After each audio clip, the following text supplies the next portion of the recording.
welcome to Bravo Team, our second G.I. Joe show looking at all the secondary G.I. Joe material. I am your host, Aaron Moss, codenamed Brotherhead. On this show, I'll either be by myself or have other guest hosts joining me, looking at all the G.I. Joe material out there. We'll be covering things like the toys, the Action Force comic, the European Missions comic, the movies, G.I. Joe Renegades, or anything else that is not G.I. Joe, a Real American Hero comic, or the 80s cartoon. Come, join us on our mission to stop Cobra from taking over the world. Yo, Joe!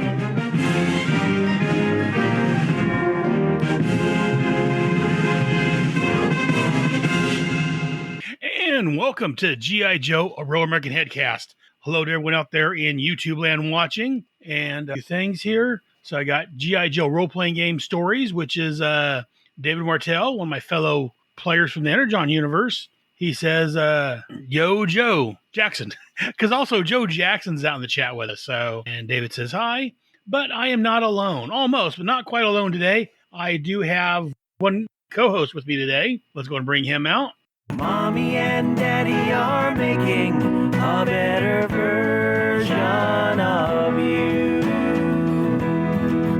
It's Brad Abraham. Hey, Brad. Yeah. Hey, how you doing, Aaron? It's good to be here. I'm honored and privileged. I did not come alone, though. I brought somebody with me. If I pulled him up there, if you're listening, you can't see it, but you're watching classified breaker figure, mass device version. And reason I'm bringing him up and bringing him here is because I just want to, if it's okay, give a little public service announcement to all the Joe fan listeners out there. As we know, this breaker, if you collect classified, is a target notoriously terrible when it's like pre-orders. A lot of people had pre-ordered him when he was announced. And their pre-orders came. I was one of them, a little ticked by it, but I went, okay, all's fair. I'm sure I'll find him at some point. And I had gone into my local Target just to grab some things, and I thought, I'm just going to take a bite. They classified, I'll see what they had. And they had 5 breakers on the peg.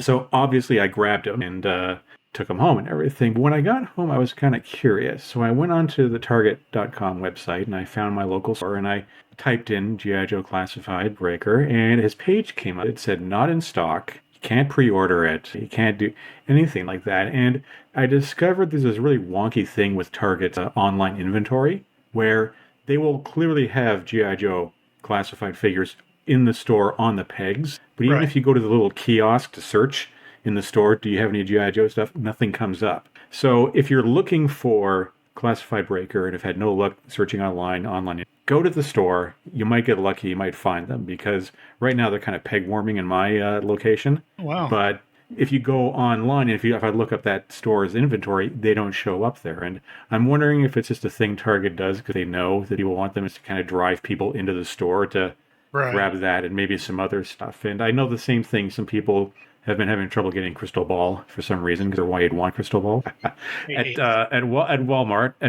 and having the same thing. So I'm checking the online stock thing and it doesn't show as in stock. I just go to the store. You might get lucky something. And I'm bringing this up because they just had a pre-order for a Steeler and Short Fuse 2-pack, which is going to be in stores in November. And they went up for order and they disappeared in about 10 minutes. I was lucky enough to actually get them pre-ordered. But I think it's going to be the same. You just go to the store and you're likely to have some luck. It's just a pain if there's not a Target or a Walmart or what. Heading there anyway, it's worth taking all these you might get like I did. But that's just my way of saying thanks for having me. And let's not disparage Crystal Ball. I did get one of them. Okay, all right. We'll get to that. Walmart.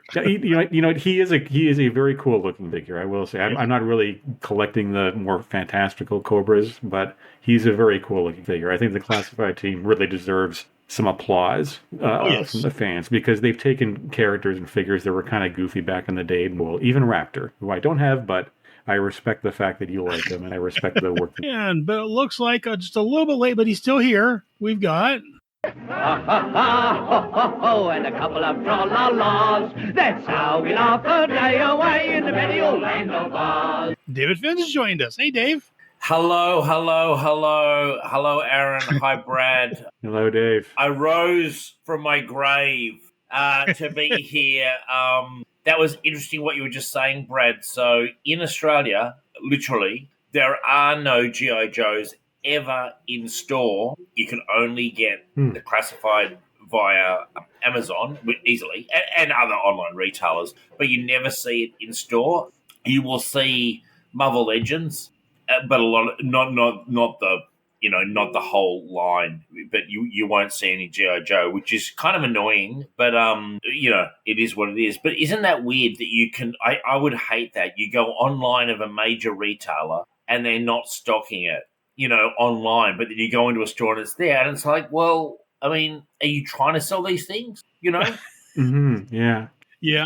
And in the case of my local Target, they can't keep them on the pegs. They're always gone. I went in one day, a different day, and they had the I think it's the Legacy Firefighter, the anniversary Firefighter Yes. figure, and they had 4 or 5 of them, and I'm thinking, oh, that thing's gonna peg warm forever. But then I went back at another time, and they were all completely gone. So it seems like of all the toy lines, that GI Joe is the one that actually, ironically, can't stay in stock. They just get grabbed constantly. So unless you're Lady J, not sure. Maybe they don't even think they need to put them on. People are coming again. Again, well, yeah. I'd gone to a Walmart some time back, and with my son and my wife, we were just grabbing a few things on the fly. And as we were walking back, there was this clearance aisle, and it was just full of Lady J's. I think they were selling the Hop, and I actually did not guess because list of ones to grab. But there's always going to be in here. You will see. Some of the Marvel Legends they have, I swear to God, some of them been on the pegs for years. It feels like you will watch it dwindle like the shipment dwindle until it gets to these people who are so sort of minor. The Age of Apocalypse Marvel Legends were classic for that. Like they stayed on shelves for ages. Some of the people. So. It is interesting. Did you see the policeman's coming shortly? The Legacy policeman? No, I did not see that. Yeah, it is. Yeah, he looked pretty cool, I thought. I thought he looked really good. Nice. Yeah. It's got, Aaron, you'll appreciate this. It's got, it's kind of funny because obviously if we flash back a few years, remember when everyone hated policemen for 5 minutes? It's got the default black policeman, but it's also got the white police face. But I was like, are they doing that? Yeah, good idea. But then I'm like, but are they doing that for the whole body? Or is the entire body covered, with maybe gloves? Because then it would just have to be a face. Yeah, it's probably wearing gloves. Yeah. Just like the Yellow Viper had a white head and a black head and then a helmet. I foresee at Christmas time a lot of professional working firefighters and policemen are going to be getting G.I. Joes under their kids. yeah, exactly. Probably. And but then a guy picks up and goes, "But I'm black," and the kid goes, "But I've got you covered." Just switch the head, Dad. So yeah, there you go. Also over in the chat, Brick Reality. I actually thought the policeman looked really good. I really thought the policeman looked. Yeah, right on. I'm not getting those, but I'll check that out. Like I said, over in the chat, we also have from Break Reality, Josh McGuire, one of our other fellow Energon players. So we're here today to talk about some special missions. This time, I didn't do a slideshow, but this time we're looking at special missions number 8. So let's get started on that. The cover of this one shows a helicopter taking off. We have Beachhead, Lifeline, and Leatherneck in the helicopter. Beachhead's shooting at some soldiers on the ground. Leatherneck is leaning out with, I think it's Lifeline, holding on to him as they're grabbing Lowlight to pull him on board. So real quick, this was Special Missions number 8. The cover date of this was December of 1987. The on-sale date was August the 25th, 1987. The cover price was $1. The title of this was Ambush. The writer was Larry Hama. The artist was Herb Trimpe. The letterer was Philip Hugh Felix. Colorist Bob Sharin. This was reprinted in Action Force 36 through 40 in 1987. I'm not sure why it was 4 issues, but the cover credits was Mike Zeck and Bob McLeod. Well, it's a Zeck. No Beatty, but Zeck. So it's great. No, see, we don't need Jared. And the editor of this was Bob Harris. So let's go and talk about the cover a little bit. I've already described it. Brad, do you have thoughts on the cover of this one? Yeah, I do. I take a look at this cover, and the first thing I notice is if Lift Ticket is at the doors trying to rescue Lowlight, who the heck is flying the Tomahawk? Of course, in I guess canonically it would be Wild Bill because he's in the issue as well. But obviously, this is 1987, and you need to spotlight the newer Joes. And on this cover, you've got all new Joes who weren't in the continuity a year ago. Interesting little side note about this, and this is just because I was looking through that big, huge, massive Art of G.I. Joe book the other day, the one that I convinced Aaron to get, that he used to do his cardio and lift weights with. And it said that this year, 1987, was the most successful year for the G.I. Joe toy line, with $123 million in sales, which is around $350 million today. Probably more next week, the way inflation's thing. But that's a pretty impressive number for a toy line. It kind of peaked in 87, and then it started to kind of decline a little bit, although it still had some years in it. You know, it feels like 87 was sort of, for sales-wise, as far as media reach goes, 87 was the year. This is also the year that G.I. Joe movie came out as well. But it still went on for another 7 or so years. We're only about 5 years into G.I. Joe by this, but it went for another 7, almost 8 years before the line was killed. So, you know, it's weird to say at this point that, you know, we're still relatively early in the Real American Hero run. So, again, that's also, but as always, you know, the cover scores points for depicting an actual in the book, which G.I. Joe Special Missions is usually pretty good at. There's been a few where they've just kind of, you know, played a little bit with what happens in the story itself, but this one depicts a scene that actually happens in the book. So kudos to them. But it's like all the special cover. They tell you what you're going to get, and you know they don't disappoint. Oh, very much so. And as we talked about before, this era of G.I. Joe. I mean, this is where, you know, they had this book, they had the main book, they had Action Force coming out around this time, I believe. They had the reprints via the digest coming out. They had the versus Transformers. They had the Order of Battle. They had all these books. This was like, you know, G.I. Joe's time right now. So yeah, so I'm not surprised to hear that, you know, 87 was the biggest year for their toys, because it was just. I wonder if their fiscal year was allowed for flag to be included as part of that, and the space shuttle colony that was at that. But I was out of G.I. Joe really toy-wise. I remember I was a few years younger, and you know, a substantial amount of money would belong to my parents. But by that point, I was in a girl's store. That's funny. Well, I was going to say, Brad, you went past Baroness. She set you up nicely for girls, but then you encountered the real thing. You know? Yeah, you know, but you know what? I gotta say, I was always more of a team spirit. Oh, fair enough. Well, she's lovely. She's lovely. It was the two of them were very much a part of my, shall we say, awake. So I'm sure. In terms of this cover, a really nice cover. I really like the ones that depict action scenes, and I was thinking how different it is to today, when so many Batman covers, for example, is just a picture of Batman's face. And like, it really is actually very true these days that covers, in the main, I'm generalizing, often quite bland from the big two, much the way that movie posters also became a lot more simple than they used to be. But I love this kind of cover. Now, I have a question. Lowlight's really grown on me as a character. I think I'd just really like you to, who is the G.I. Joe in the camo, the knife, and the mustache? That would be Leatherneck. Leatherneck, right? I wasn't sure who that was.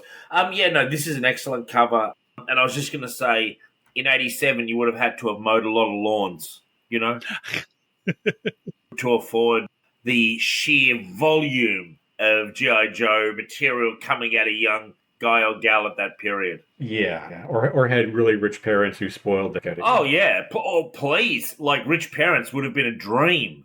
I remember being a young kid, just a whippersnapper, and my rich friend had Castle Grayskull. And I'll never forget how jealous I was. In essence, a really good cover. And Lowlight, for me, has really risen up the ranks to maybe be a top 10 joke. And just, it's his visual. I love those glasses Radicator used to have in Superman. Yeah. And I've always thought, although I wouldn't be caught dead wearing them, if there was no social, like, mores, I would wear them because I love them. I love wearing glasses. And to wear some of those bad boys on your face like that? Hey, go for it. Back in the 80s, back in the 80s, the really big eyeglasses were a big thing. I recently watched V, if you remember that miniseries Yes, from the 80s. yes. The alien visitors and all the visitors wear these huge blocky sunglasses. And you Yeah, go, oh, how that's true. alien and weird. And then you see people on the street wearing these big, huge, blocky sunglasses and eyeglasses, like window panes. You need to get the squeegee, like at the car wash to kind of clean them and everything like that. And I'm sure if I dig back through the Abraham family photo albums, I would see some pretty embarrassing eyeglasses being worn by me there too. I remember I had one pair that was pretty dang big. So. Is part of the thing with low lights glasses that they're supposed to sort of be for sniping or something, like some sort of flashback? I think there's supposed to be some sort of infrared or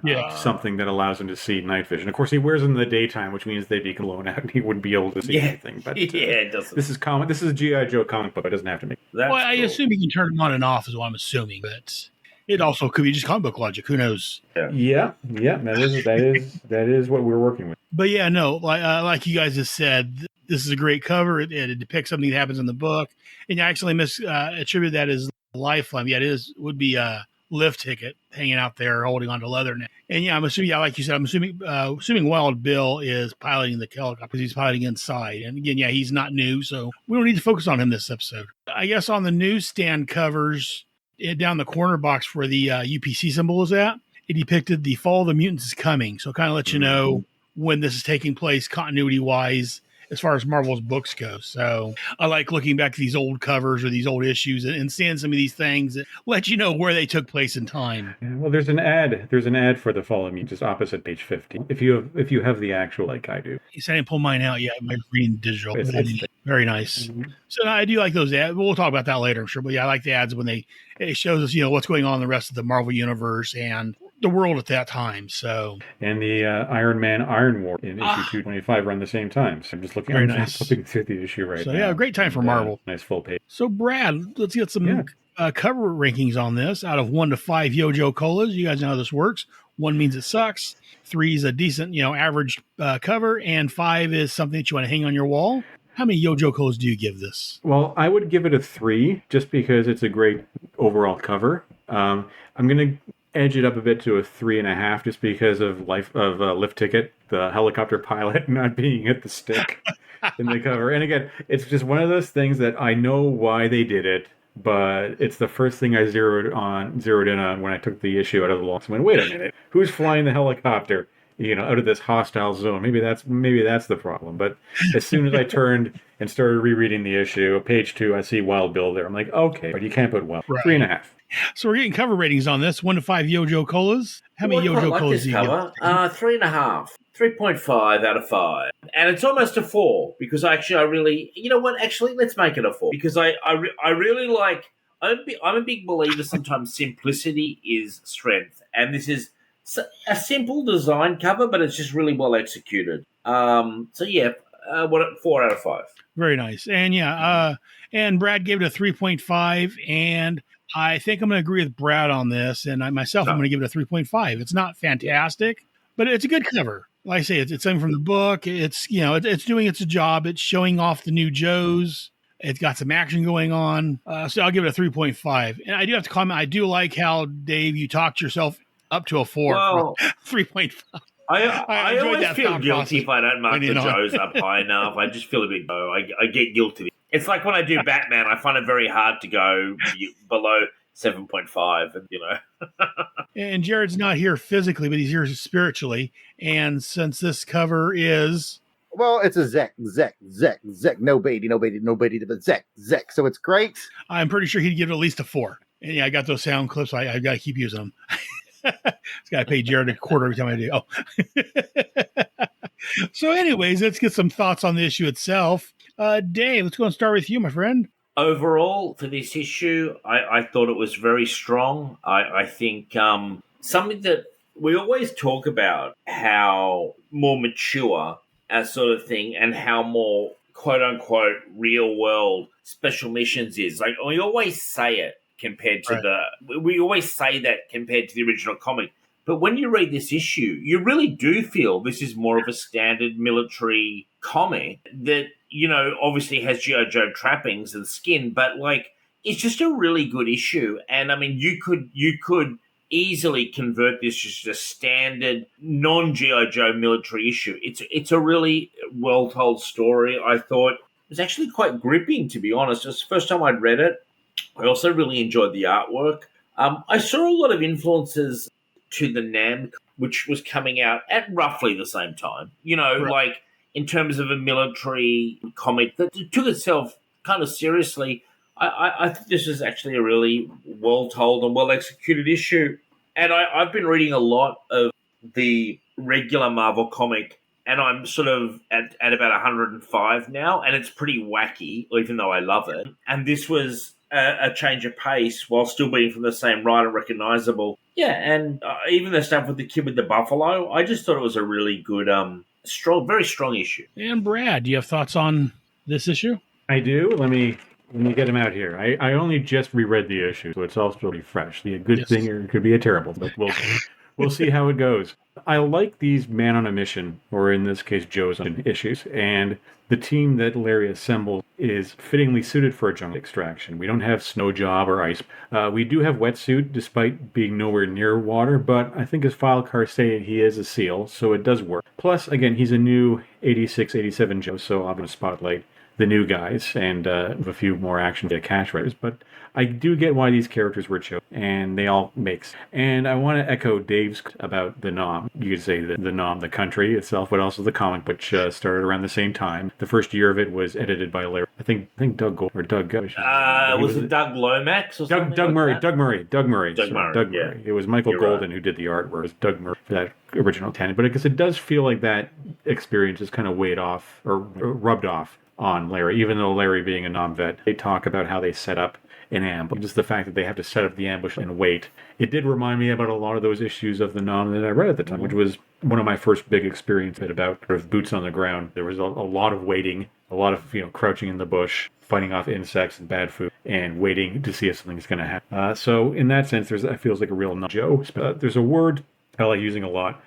Called verisimilitude, that the idea that the world you're portraying should feel feels like a real mission. People would want, and the bit with the water buff. I'm almost wondering that other Larry experienced or somebody else story about that saw this stuff happening. Their mission they couldn't do. On a lighter note, the whole flying to the drop zone for some reason gave me a little Richard earworm, specifically Long Tall Sally.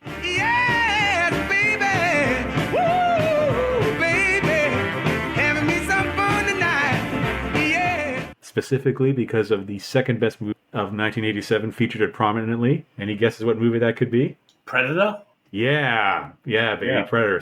Second best movie of 1987. The first was RoboCop, and I'm going to fight anybody who says otherwise. But what a great year for movies. Oh, fantastic year for movies. And that's just two of them. The Lost Boys also. I mean, these are all just in the summer of '87 too. Wow. And, I mean, I fight you to that because I think Lost Boys was a better movie than either of them. Yeah, I just hosted a screening of Lost Boys back in August at our local cinema. So. Yes. So that's a favorite as well. Basically, any three of those movies you watch, you're going to have a good 100%. Yeah. So I had to run some random observations. One in particular is there's a repeat motif in this issue that has popped up in previous issues to bring some attention to, and that is soldiers complaining about sea rat. In issue 11, Rock and Roll was complaining about the ham and lungs he was eating up in Alaska. Here we've got Leatherneck preparing his sea rations, warm water, and being disgusted by it. Which begs the question, have either of you had sea rations before? I haven't, no. I haven't. No? If Jared was here, he would tell us, obviously, because he's the veteran.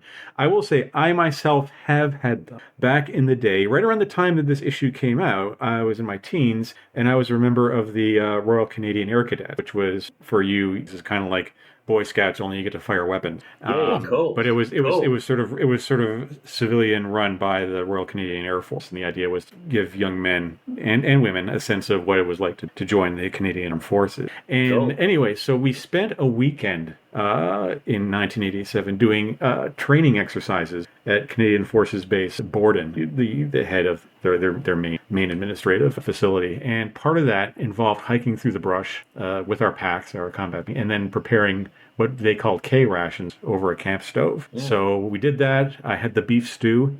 It was edible, and we survived. But the bus ride home back the next day, we were driving down the highway, and up ahead you could see those golden arches from McDonald's, and everybody on the bus, including our commanding officer, starts yelling, "McDonald's! McDonald's!" And the bus driver finally said, "Okay, fine." Put the blinker on, it's turning off, and this big cheer. Yeah, real food. Love it. And then pulled in, and then the doors open. Mass scramble of half-starved teenagers in our cadet uniforms racing into like these savage Lord of the Flies people into the McDonald's.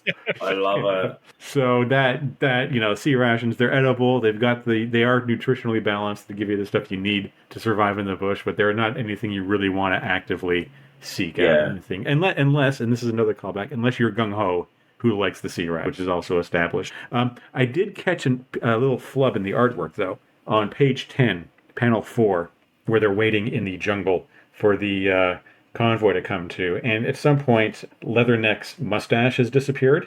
I think panel 4, it's like there's a bug on his nose, he's not moving, whereas the last time we saw him in a profile was a couple pages back where he had his mustache on. In tribute to the famous Marvel No Prize, I have a solution, and my solution is somewhere between him eating the sea rations in the jungle without a mustache is he shaved his mustache off because he got a little bit of his rations in it, and the smell just disgusted him so much. But because he's a badass Marine, he shaved off the mustache, and the mustache grew back. And so I will wait for my Nobel Prize in the mail. And the only other observations I got is like the moment the kid's buffalo got shot by the Russian, it was on. Payback time's going to come. And payback 100%. Time, also to quote Predator. Yeah. I mean, overall, this is kind of the reason you read special missions. They're self-contained stories. There's a mission goal, there's complication, and there's resolution. And I think for anybody out there who's written comics or wants to write comics or appreciates the art of writing, because it is an art, these issues are just like a master class in plotting and setting things up. And I like the twist and the fact that they were sent into the jungle. Again, one of those things, not really to succeed. They were set up to make the defection look real and authentic. Of course, by the fact that Lifeline reveals the guy Portland, the defector, he caught up with. I had him clean. I just couldn't pull the trigger on the man begging for his life, so I knocked him out with the rifle butt and took the chips. Like, shouldn't you have? If he'd left the chips, then the chips would have gone to the Soviets and it would have buggered up their thing. But now, at the same time, you could argue that if the CIA guy had been completely open and upfront with them, then they probably just would have played along. They would have left the chips. Then they would have said, "Okay, we'll do that. We'll make it look a thing." I've got a question. Yeah. Well, okay, he let him go. Like, what lowlight's fine sniping people from massive distance and annihilating them, but he won't kill him just in the bush? Like, what's the difference? And also, I didn't understand why he let the chips, if they're going to destroy the Soviet systems, go to the Soviets. Well, real quick, so as far as the chips, they didn't know. They were told they're supposed to get this guy and get these chips. Yeah, they weren't aware that the chips are going to mess things up. Otherwise, like Brad said, the CIA was, playing it too close to the vest and was using the Joes. And so, without realizing it, Lowlight got back at him by, I didn't kill him. The guy's like, I knew you wouldn't do it. That's why we picked you guys, because we wouldn't do it. He's like, and I knocked him out. And I took the chips. Here they are. And so kind of we messed up their plan because, they didn't trust our Joe team to let them this one on. So, that's why. Because, the Joes didn't know. The Joes were under the impression that they need to bring this guy or eliminate this guy and bring these chips back. And so that's, again, the Joes will complete their job. And as far as not killing the guy, like I say, from far away, it's easier to kill somebody. But when someone's, right in front of you and begging for their life, even the Joes sometimes will say, you're not a bad guy, really. We'll go ahead and, I'll let you live. Because, again, their main concern, as far as they're concerned, was those chips. And, it's harder to kill a guy that's right in front of you begging for his life instead of someone that's, 200, 300, 400, 500 yards away, whatever. Yeah. Off in the distance.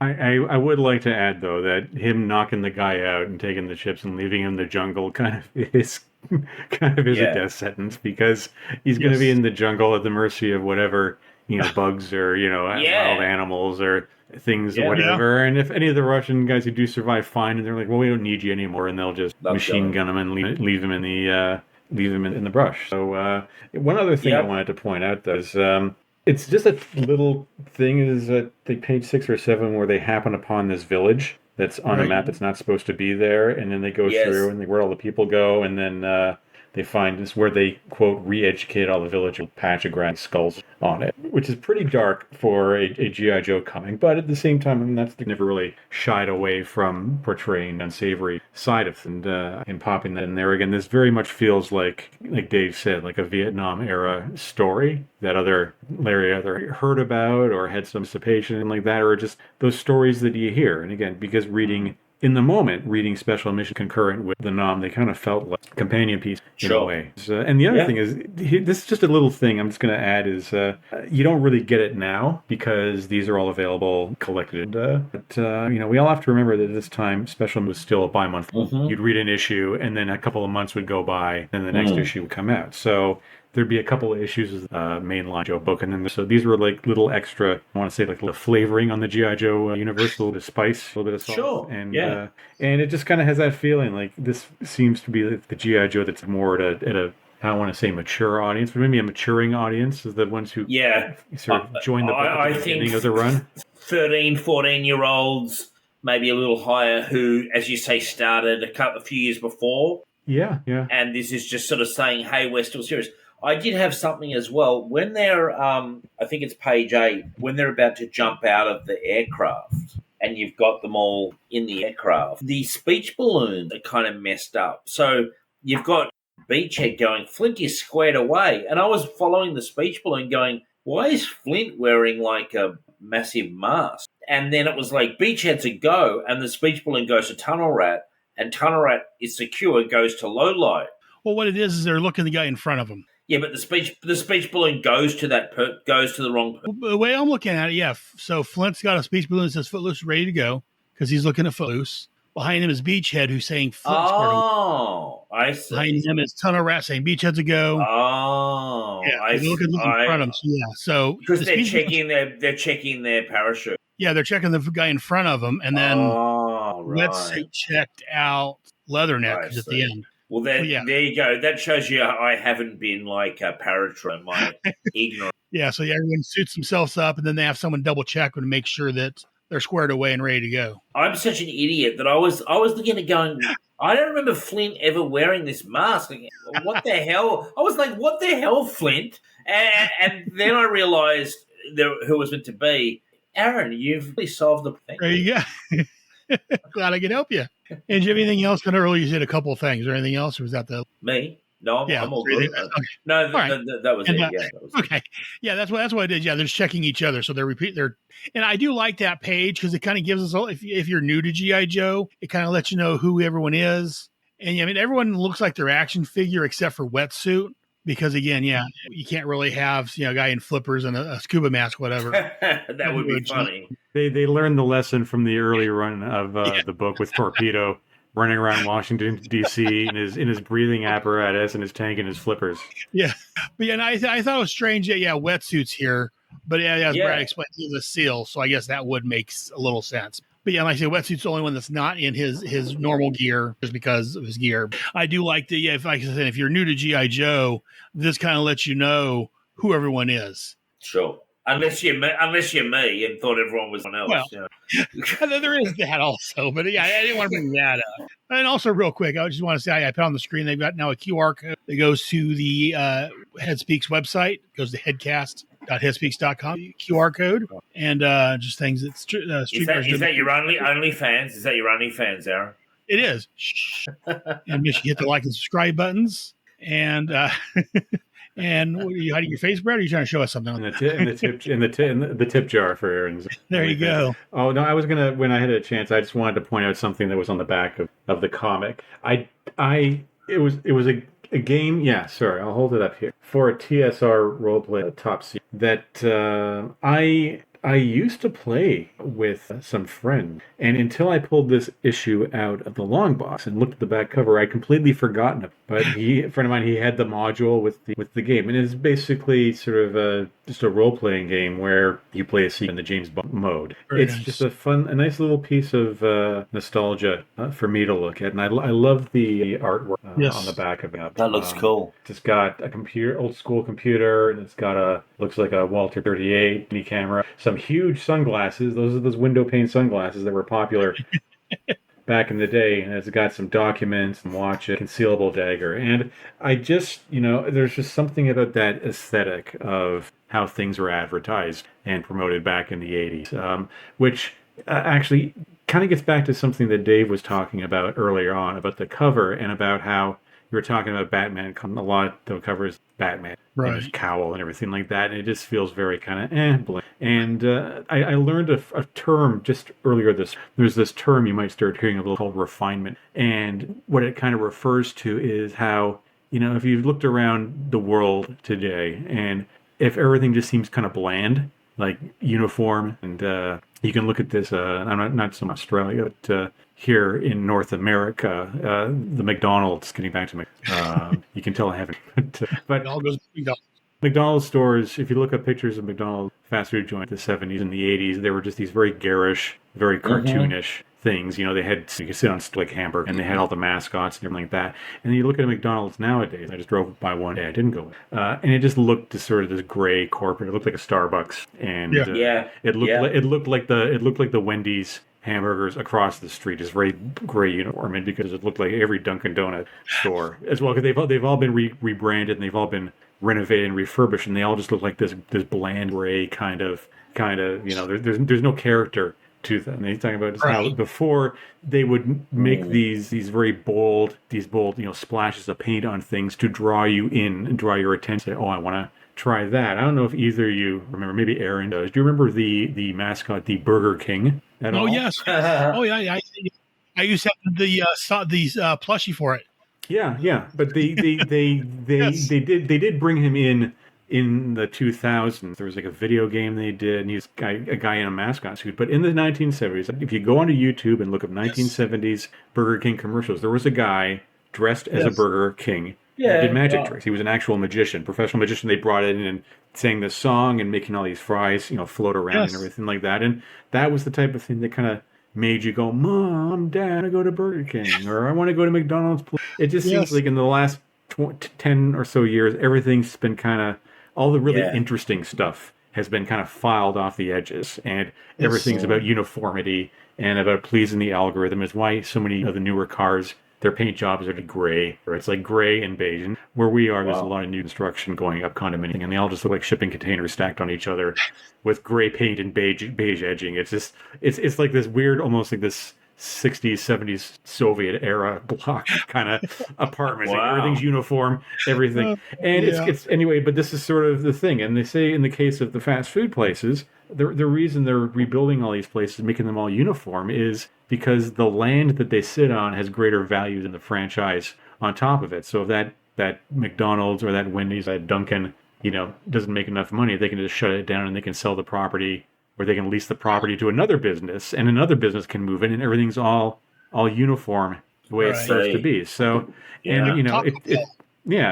buildings have a very distinctive bell shape in front. They did. They took the bell. They took the bell away from Taco Bell. Yes, they look like these haciendas, and now they just look like every other place. What this has to do with comics? Well, everything, because it feels, if they were doing a special missions today, in this issue out today, the interior art would hopefully look somewhat the same, although Herb trimmed this, but I could see the cover would probably not look this specifically. Here we're going to put the scene from the comic. It seems like a lot of comics these days, they don't so much portray a scene from the comics, they try to give you an overall vibe, which is fine, which is totally fine. I really like the covers that they're doing with Energon Universal comics. There's some really nice stuff there too. But it's just, I think it just kind of shows that comics are constantly. That's one of the great things of missions in this era, is it was still very much a comic that was sort of standing on the shoulders of the comics that came Combat. The Haunted Tank was a favorite of mine. Oh, great comic. So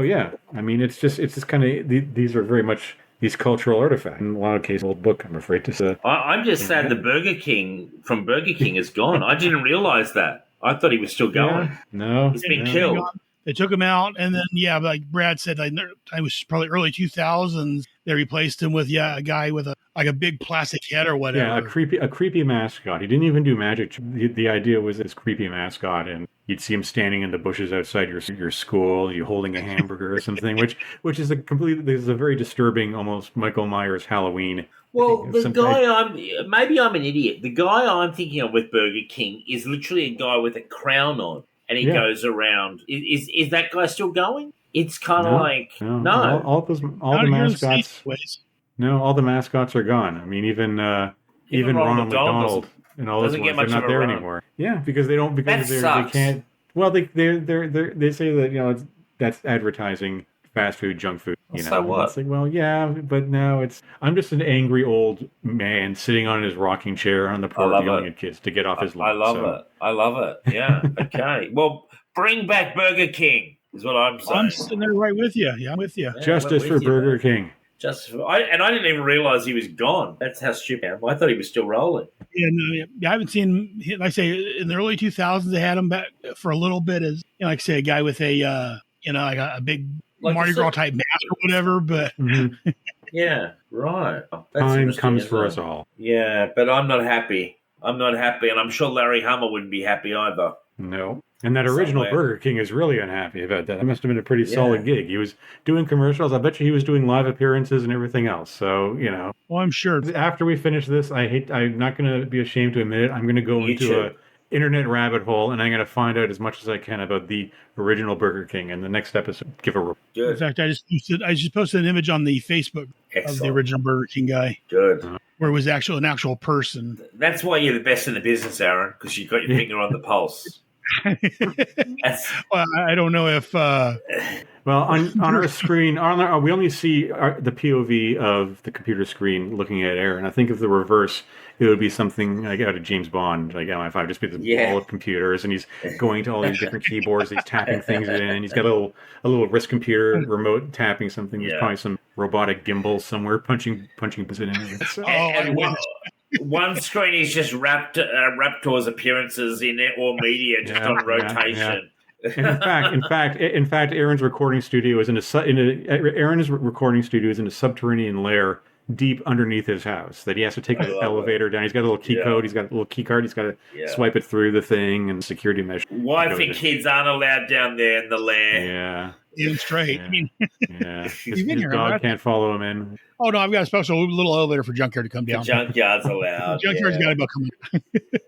But yeah, back to the comic. Let's talk about the comic. Yeah, we got McDonald's and Burger King. But, I do. I love special missions. I love, that Larry, he uses a lot of military terms, and then he gives you the definition of what they are, so that way you understand what he's talking about. Yeah, you already talked about Leatherneck and K rations, C rations, whatever they are, ready to eat meals. Yeah.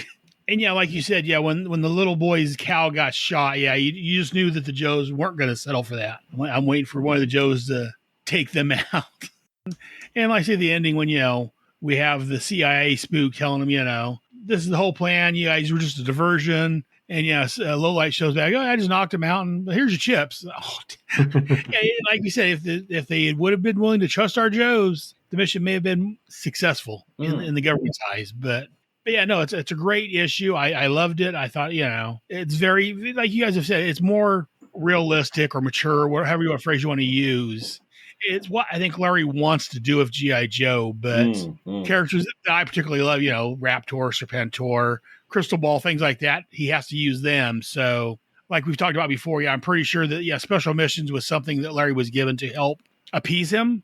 Yeah. So keep using, except for Cobra Law, he'll use all this other crap in the main book. Yeah. And then he's got special missions where he can delve more into the military aspect and do what he really loves. So I've got a question. Yeah, so yes, was the CIA willing to sacrifice all those Joes? Yes. Wow. Imagine if all those Joes had died, including like Flint, Tunnel Rat. That would have been a heavy loss for the home team. Welcome to America. Yeah. Yeah, no, they're welcome to America. They were what's considered acceptable losses. You're in the now, kid. Welcome to the war. Pretty much. Unfortunately, the government considers acceptable losses, and that's what what they're there for is according to the government is just to do what needs to be done, and if a few soldiers lose their life for the greater good, so be it. So but tell you one of my favorite movies, military movies. I think it's Clint Eastwood directed American Sniper. You guys seen that one? Yeah. Great movie. One of the greatest movies of all time, in my opinion. I believe based on a real story. I forget the guy's name. Kyle someone. Yeah, I think you're right on both. Yeah, it was directed and co-produced by Clint Eastwood. Yeah, and great movie. it was based on the memoir by a guy named Chris Kyle. Yes, that's his name. So there's this scene in it when he's been to Iraq a few times, and he comes back, and his wife's like talking to him in the car, and he's just kind of like thinking, and she's like, "You're still over there, aren't you? You're still thinking." He's like, he's so disconnected. And Michelle's always like, "I'm like, I'm still over there." I just think it's a really good movie, and I was thinking you could put Lowlight in that movie. You know. Yeah. A sniper. Yeah. It's just awesome. I'd love to be a sniper, like over there in Iraq, like blowing these up because it'd be awesome. Instead, in Australia, you've got apparently a huge feral cat problem in the outback. You can just hike out there and do your thing. Mind you, our special forces guys, they do go to all those wars that you guys like to get involved in. We're always there. We're always plus one-ing. He's like, where to now, Mr. President? Well, I got to stand up for my country, for the Canadians. Not many people know this, but the reason the Geneva Conventions exist is because of Canadians. Because the Canadian soldiers in World War I were notoriously brutal to the enemy and to enemy combatants, enemy prisoners. The Canadians did not take prisoners. No, they did not take prisoners. There's an apocryphal story of... They talk about camaraderie that would develop between the men on the front lines, but in the Germans, the German side and the British side. And at one time, the Germans decided to make nice with them, so they threw a bunch of cans of tinned beef to them, and the Canadians responded by throwing grenades back. Now, it's an apocryphal story. It may be true, it may not be true, but one of the reasons that they decided on the Geneva Conventions after the war was because they used examples of Canadian soldiers being very brutal to the enemy as a reason to do this. So it was like all the case studies, they presented were, and then this Canadian battalion did this, and then these Canadians did that. So times have changed. Our kids are getting worse. They won't obey their parents. They just want to fart and curse. Should we blame the government or blame society? Or should we blame the images on TV?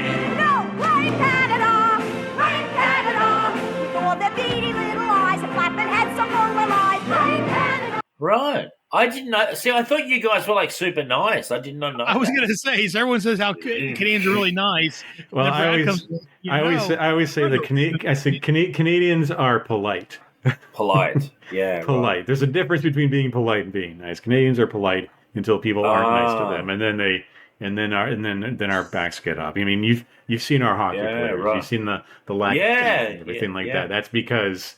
That's why. So that's interesting. I didn't know that. I know that the Aussie soldiers aren't shy. You know, never have been in all the different wars. The Aussies have always, kind of like been a bit rambunctious at times. I know in World War One, the British were like, these bloody Australian soldiers don't follow rules. They gamble, like they whore, they do everything. But in the fight, they're actually very helpful. But they were like terrible at following all the rules. Like, they didn't, because like back in World War One, the British were trying to, be in total control and try and tell us what's all the time. I have a great respect for the Anzacs. 100%, we actually make Anzac biscuits here on Anzac Day. Just my family. God bless you. And I want to give a shout out to the great cinema of Australia as well. If you haven't seen Peter Weir's film Gallipoli, definitely check it out. Great movie. Mel Gibson. Yeah. A young Mel Gibson. David Martell from the chat says he wonders if the Canadian soldiers for both world wars had more reliable gear than now. Probably, possibly. I think the Canadians are also the ones that will recover the German weaponry, the superior German weaponry, and use that. Well, because this is another history lesson. There was this. I can't remember if it was World War I. The introduction of the Ross, a Canadian weapon, a rifle built in Canadian thing, and they were apparently so notorious for jamming and things like that any time a Canadian was fortunate enough to kill a German, they would recover the gun and the weapons, and they would use that. So they'd be lined up for for the day's mission in combat, and the CAOs would be walking down the line and they see guys, they're carrying like German guns. Like, what? Yeah. Where did you get that? Soldier, where'd you get that? Where'd you get that? I went over to got it off a dead German, sir. And they just went, okay, fine. Isn't it? Actually, all wars are hell, but World War One would have to be up there as one of the worst of all time. Oh yeah.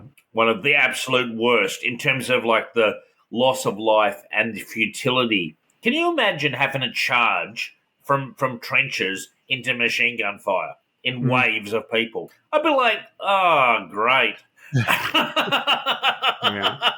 Yeah, like according fantastic. to Wikipedia, they were produced from 1903 until 1918. Okay. Yeah, the Ross rifle. They were not the preferred weapon of choice. That's one of the reasons I think why the Canadians just got so frustrated with these inferior weapons. They kept jamming at the wrong moment and seeing their buddies get killed. That they basically did whatever the World War I equivalent of dropping the hockey glove on the ice and raising the fists and going at it. So that's a big part of it. Interesting. So yeah, I mean there's a real interesting, and I am something of a war as well, Cool. particularly World War. Oh yeah, that kind of thing. But I also have my great grandfather planes. I have his Nice. hat, the RFC. It's part of the family history. That and father. that's was in the biplane era, World War One. Yeah. He flew biplanes, Like Red Baron and that kind of stuff. Yeah. Yep. And my grandfather was a ball turret gunner, Lancaster bomb. The Second World War raids over. Yeah. Right. So it's Scary it's shit, part man. of my family history. Yeah. Well, That's if things had gone either way for both of them, I wouldn't be here. I wouldn't be here to tell you about McDonald's and bland architecture and GI Joe. They fought for your right to do so, my friend. They certainly did. Yeah. So since we're talking about, McDonald's, Burger King, and World War One, I think we've reached the end of this issue. Yeah. So, Brad, if people want to hear more from you, where can they go? They can go to the Celluloid Heroes podcast. That is where monthly on the Long Box Crusade podcast network, I talk about movies that inspired me and influenced me. And it's something of a bit of an autobiography. It's my life and my development as a writer, a professional writer, film and television literature, and I do that through the movies I saw, because all these movies I talk about are all little bricks in the wall to kind of encompass it. Just most recent episode I dropped on Star Trek II next month, Halloween month, is going to be a Halloween movie, sort of. It features a pretty famous trick-or-treating, and I'm, of course, talking about Spielberg's E! The Extraterrestrial. People tune in for that, but you can check out the show through the Long Box Crusade Network on Apple, Spotify, and YouTube. You can follow the show on Instagram at the Celluloid Heroes Pod, and you can hit up my website, Brad, for show notes and a bunch of other. Very nice. And there's a question from the chat for you, Brad. Is Celluloid Heroes on YouTube? Yes, it is. If you go to the Long Box Crusades YouTube channel, you'll find it. You can check Very it out. nice. And Dave, if people want to hear more from you. Well, firstly, I'm gonna check out that Celluloid. So that's a podcast, is it, Brad? This Celluloid Heroes? Is that what you said? Sorry, I was thinking. Yeah. I'm gonna check that out, man. Because You weren't listening. what a movie! I'm a massive Wrath of Khan fan, by the way. So I will definitely check that. Great movie. Yeah. For me, Signal of Doom, comic book movies, and assorted pop culture such as Frank Sinatra and Bob Dylan, constantly covered. Myself and Rich, we come in weekly. And we always have a lot of fun, and we have interviews with guests. James DeMatteis is coming on late October. Recently, I had Joe Kelly on. Chuck Dixon often comes on, or a G.I. Joe writer, actually, of note. Chuck has been on many times and coming on again shortly for another book that he's got released. So, join me on Signal of Doom for more of this kind of stuff, And again, for me, you can check me out. I'm on Facebook at facebook.com. Again, I've got both my facebook.com/group/GI Joe, and that's where I do everything GI Joe related. And then I've also got my facebook.com/group/headcast, which is my main feed. My website is at headcast.headspeaks.com. Again, you can hit the new QR symbol up there in the corner. Where's that? It is in the corner to go there. Again, if you like what you're seeing here, go ahead and hit the like and subscribe buttons down below to let you know when there's a new show. I'm normally here the fourth Sunday of every month, unless something's going on. Due to life and a couple other things, I've gotten behind on releasing episodes, but I'm getting back into that. But I'm still here on Sundays, the fourth Sunday of the month, talking G.I. Joe, either the main comic or, like today, talking some special missions or something else, get caught up. So definitely hit the like and subscribe buttons down below. You can also call the phone number, which is on the bottom of the screen, 559-500-3182. Again, that's 559-500-3182. You can call and leave a message, and we can play that on the air. And again, I don't do as much as I should, but I'm on Blue Sky. I'm on Twitter. I used to call TweetDeck, which combines my account. X, Instagram, all over the place. Again, I don't do as much as I should on those, but I'm slowly working at maybe when I forget. But anyways, I guess that will do it for this episode of G.I. Joe, a Real American Headcast. Oh, wait, I had one quick thing to add. I cannot believe I forgot to mention this. This is very important. We just lost a legend of G.I. Joe writing. That we should probably give a shout out to the late, great Ron Friedman, who passed away on the 15th September, the ripe old age, I would say, of 93 years old. Who was Ron Friedman, you say? Well, he had a very long run of writing the television, including Gilligan's Island, Get Smart, Bewitched, Wonder Woman, and All in the Family, and Happy Days. But in 1983, he was hired to write and develop a 5-part miniseries based on the I. Joe line. So the first miniseries, A Real American Hero, that aired in 1983, that was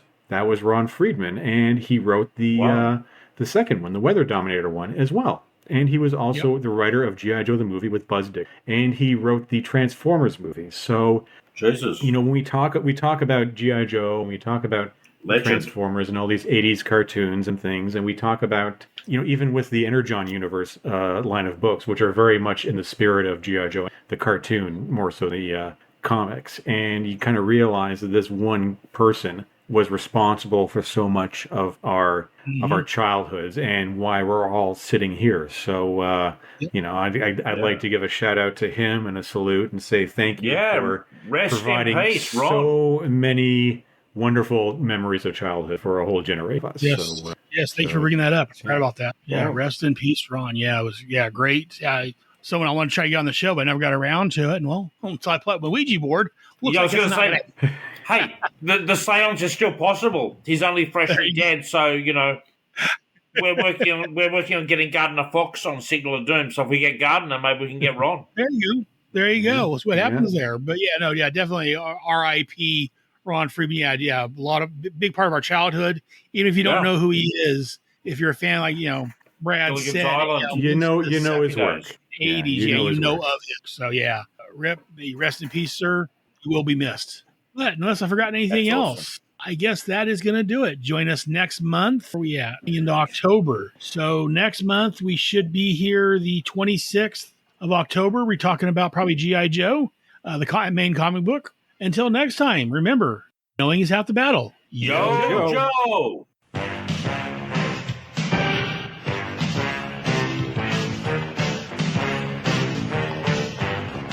Thank you for listening to Bravo Team, a supplementary G.I. Joe, a Real American Headcast show.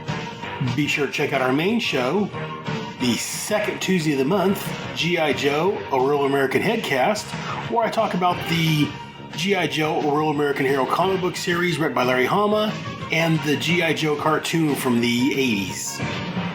Be sure to like us on Facebook, check out our Facebook page. Just search for G.I. Joe, a Real American Headcast, under both Facebook and over on Twitter. We're also over on Google+.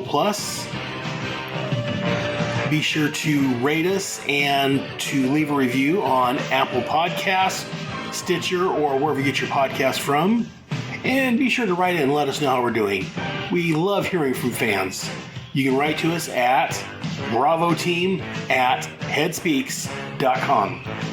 You can also send an MP3 file in and we'll play that on the air. You can send that to bravoteam@headspeaks.com. And be sure to check out my other great shows on the Headcast Network, Head Speaks, Task Force X, and the Starman Manhunter Adventure Hour, plus possibly more in the future. Also be sure to check out the podcasts of my co-hosts. They have some great shows. And if you want to appear on this show, definitely let me know. I'm always up to speaking to new people. You can send me a Facebook message or you can send us an email to bravoteam@headspeaks.com. Be sure to check out our website. The main site is at headspeaks.com, but you can check out the website for this show at gijoe.headspeaks.com. Be sure to join us here monthly for another great podcast. Until next time, Joe's dismissed.